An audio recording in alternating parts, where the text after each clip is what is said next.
Hi friends, welcome to London Tamil kitchen. ரீசெண்டாக நான் போட்ட பர்த்டே கேக் கொண்ட உங்களோட ஷேர் பண்ணுறேன். 7th பர்த்டேக்கு ஒரு கேளுக்கு செய்த போனி கேக்கைத்தான் உங்களோட ஷேர் பண்ணுறேன். அதுக்கு நான் ரெயின்போ கேக் டாப்பரும் அதுக்கு மேட்சிங்காக கப் கேக்ஸும் செய்திருக்கிறேன். கேக் டாப்பர்ஸை முதலே செய்து காய விடணும். அதால் முதல் ரெயின்போ கேக் டாப்பர் செய்கிறேன். இந்த ரெயின்போ கேக் டாப்பர் செய்கிறதுக்கு மாடலிங் பேஸ்ட் யூஸ் பண்ணி நான் அதோட ஃபுட் கலரிங்கும் யூஸ் பண்ணியிருக்கிறேன். 7 கலரில் மாடலிங் பேஸ்ட் எடுத்து வச்சிருக்கிறேன்.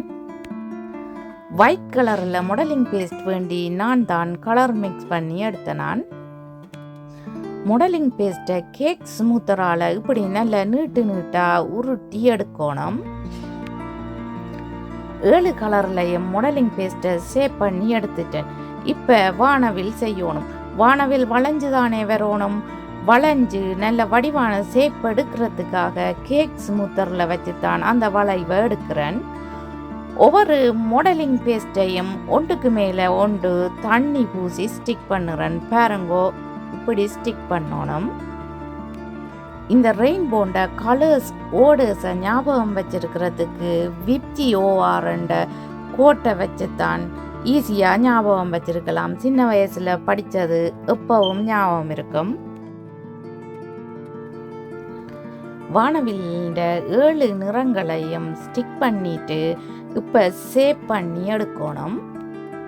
சேவ் பண்ணி எடுத்துட்டு மிச்சமாக இருக்கிற மாடலிங் பேஸ்ட்டை வெட்டி எடுக்கணும். இப்படி மீதமாக இருக்கிற மாடலிங் பேஸ்ட்டை ரிமூவ் பண்ணினா பிறகு கேக்கில் நாங்கள் கேக் டாப்பரை நிமித்தி குத்தி விடக்கூடிய மாதிரி டூத்பிக்ஸ் போடணும். இந்த டூத்பிக்ஸ் அல்லது ஸ்கியூவர்ஸ் போடலாம். நீங்கள் இது போடக்கில்ல ஸ்கியூவர்ஸ் அல்லது டூத்பிக்ஸில் தண்ணி பூசிட்டு தான் நாங்கள் செருகி விடணும். அப்போ தான் இறுக்கமாக நிற்கும். ஃபொண்டன்ட்டில் க்ளவுட்ஸ் கட்டரை யூஸ் பண்ணி க்ளவுட்ஸ் கட் பண்ணி எடுக்கிறேன். கட்டரை யூஸ் பண்ணி கட் பண்ணி எடுத்தோம்னு சொல்லி சொன்னால் க்ளீனாக இருக்கும். க்ளவுட்ஸை தண்ணி பூசி செய்து வச்சிருக்கிற ரெயின்போக்கு மேலே ஸ்டிக் பண்ணி விடணும். வாவ், ரெயின்போ கேக் டாப்பர் எப்படி இருக்குதுன்னு பார்த்தீங்களா?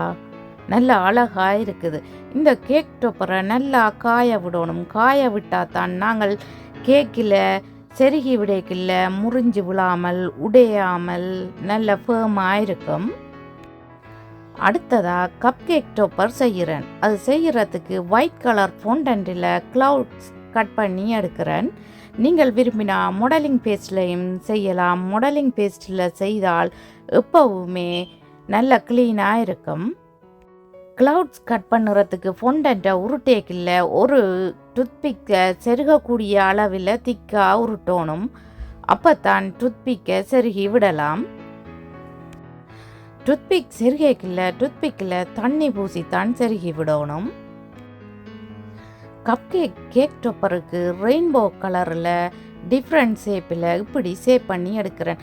சேவ் பண்ணி எடுத்ததை க்ளவுட்ஸுக்கு மேலே வச்சு ஸ்டிக் பண்ணி விடுகிறேன். தண்ணி பூசித்தான் ஸ்டிக் பண்ணுறேன். கப் கேக் டாப்பர் எப்படி இருக்குதுன்னு பார்த்தீங்களா? கப் கேக் டாப்பரையும் ஏர்லியாகவே செய்து காய விடணும். அப்போ தான் காஞ்சா பிறகு அது க்ளீனாக நிற்கும். ஜெலோ கலர் மாடலிங் பேஸ்ட்டை யூஸ் பண்ணி ஃப்ளவர் செய்கிறேன்.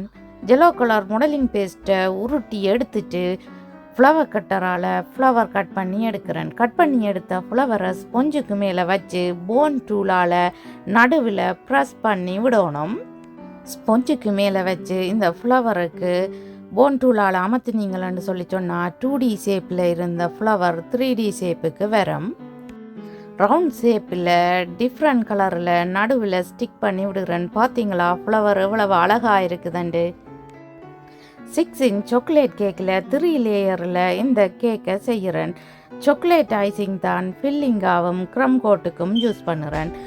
ஆல்ரெடி சாக்லேட் ஐசிங் எப்படி செய்கிறேன்னு சொல்லி ரெசிபி போட்டிருக்கிறேன். டிஸ்கிரிப்ஷனில் லிங்க் கொடுக்குறேன். நீங்கள் விரும்பினால் பார்க்கலாம். சாக்லேட் ஐசிங் ஃபில்லிங் போட்டு ஒவ்வொரு லேயர்ஸையும் ஒன்றுக்கு மேலே ஒன்று அடுக்கி க்ரம் கோட் போடுறேன். 3 லேயர்ஸில் இந்த கேக்கை செய்கிறபடியாக எப்படியும் கேக் டுவெல்ஸ் போடணும். க்ரம் கோட் போட்டு முடிச்சுட்டு ப்ளூ கலர் ஃபொண்டன்ட்டால் இந்த கேக்கை கவர் பண்ணி எடுத்து வச்சிருக்கிறேன். லெட்டர் கட்டரால் லெட்டர்ஸை கட் பண்ணி நேமை ஸ்டிக் பண்ணி வச்சிருக்கிறேன்.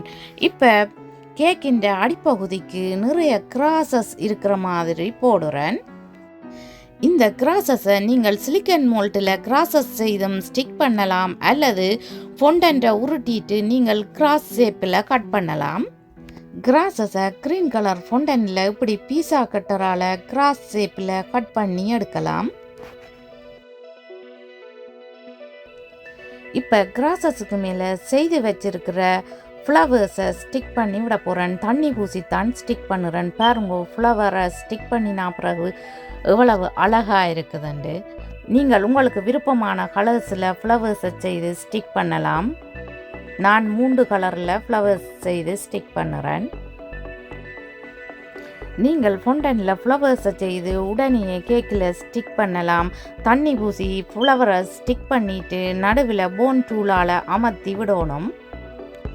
இனி செய்து வச்சுக்கிற கேக் டொப்பரை கொண்டுச்சு இந்த கேக்கை டெக்கரேட் பண்ணணும். செய்து வச்சுக்கிற ரெயின்போவை கேக்குக்கு மேலே செருகி விடணும்.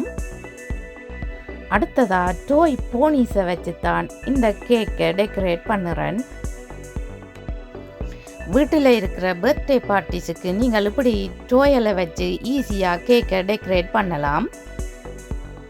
அடுத்ததாக கேக்கின் சைட் பகுதிக்கு பலூன் கேக் டோப்பர்ஸை வச்சு டெக்கரேட் பண்ணுறேன்.